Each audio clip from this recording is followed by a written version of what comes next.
Γεια σας. Λοιπόν, σήμερα παρέλαβα ένα δεματάκι από Estelle Cosmetics, ένα σχετικά καινούριο site, που παρόλα αυτά έχει μεγάλη ποικιλία σε αρώματα, καλλιτικά, skincare, κρέμες σώματος, απ' όλα. Και θα ήθελα να σας το δείξω. Εδώ είναι το δεματάκι, έρχεται εδώ.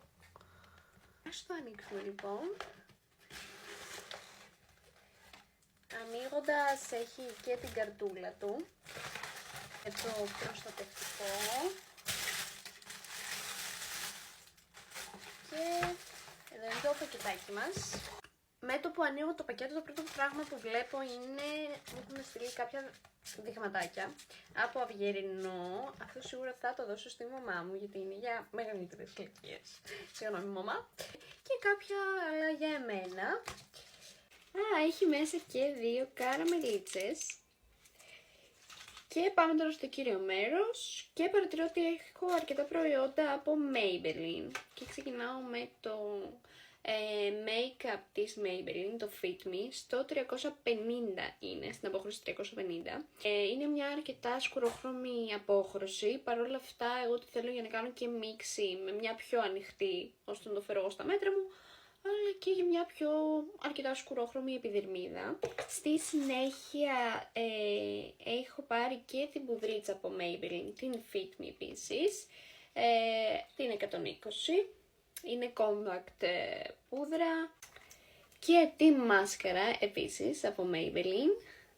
Έχουν στείλει κάποια σφουγγαράκια, τα οποία ναι μεν είναι και για πούδρες και αυτά, αλλά εμένα με βολεύει πάρα πολύ για τα μακιγιάζ μου, ώστε όταν βάφω την πελάτησα να κουμπάω το πρόσωπό της με τα χέρια μου.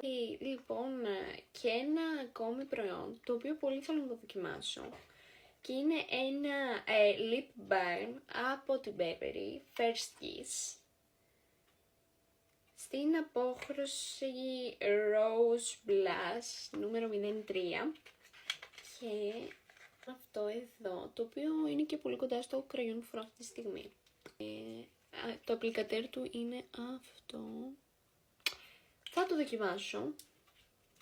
Και τέλος, μου έχει έρθει ένα πινέλο από την πιο αγαπημένη μου εταιρεία πινέλων, την Blair, το οποίο φαίνεται να είναι σφιχτό και πολύ μου αρέσει.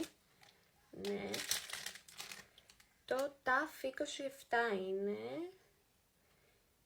και φαίνεται τέλειο, είναι τα αγαπημένα μου. Αυτό λοιπόν είναι το δεματάκι που μου ήρθε, το οποίο μου ήρθε και πάρα πολύ γρήγορα επίσης. Αυτά θα τα δοκιμάσουμε και θα σας πω την άποψή μου για όλα.